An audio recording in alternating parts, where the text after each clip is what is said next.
Happy New Year, my fellow travelers. Just gonna pop off a quick reading. I gotta leave for Philly in about half an hour, but I picked the cards and I'm ready to go here to see what our energy is for January. So I will say that it's a little bit of ready to be ready to be ready, not really go, go, go.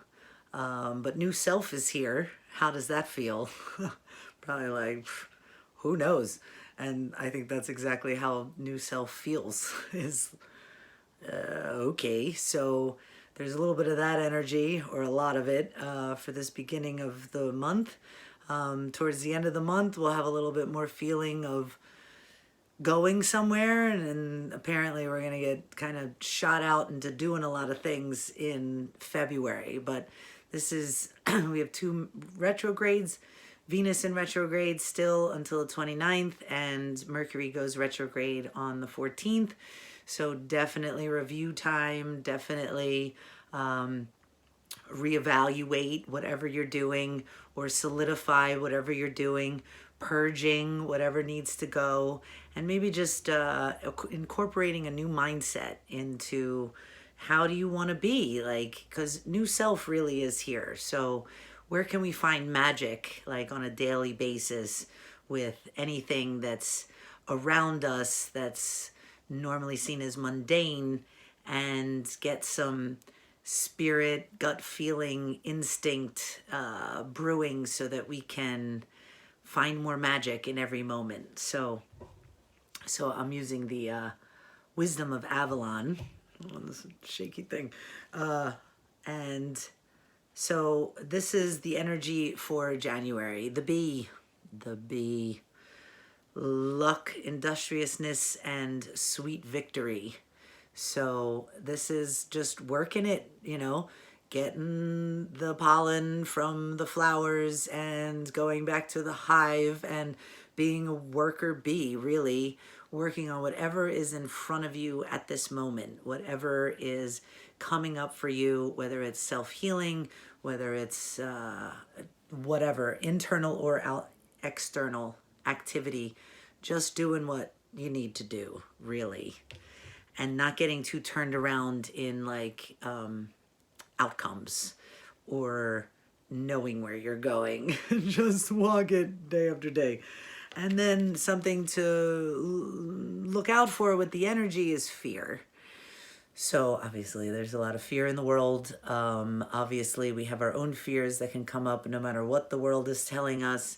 So this is about, are you seeing false evidence that appears real in creating a whole story of havoc and doubt and anxiety in your head that is not here yet, that doesn't need to happen, is probably your own mind commentary, because you really don't know what's coming this year, and January is really no indication of what's going to happen for the rest of the year.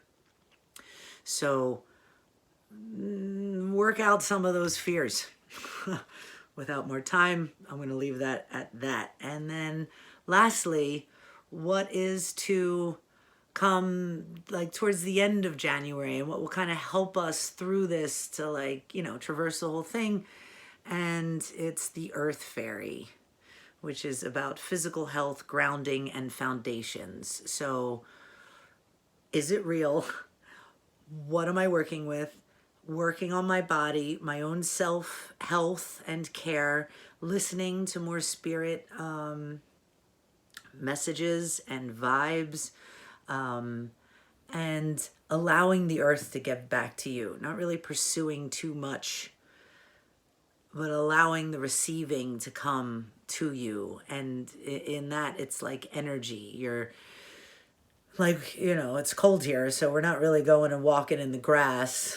You could, but that's that feeling that you get of grounding into the earth and allowing the energy to flow, allowing everything to sort of bubble up for you, and then you take an impulse. So that's the fairy energy. All really good omens, even including the fear one, because that's the truth. We should really look at that and start to dissolve that for ourselves so that we can help the world chill out, right? So love you much. want to do a longer reading for this whole month or everything soon. But anyway, love you. Much love, much happiness, luck, prosperity with whatever you do for the month of January. Happy New Year, and check me out at spirittherapy.nyc for a personal reading. And please like, share, subscribe if you feel the need to. I would love that. So talk to you soon.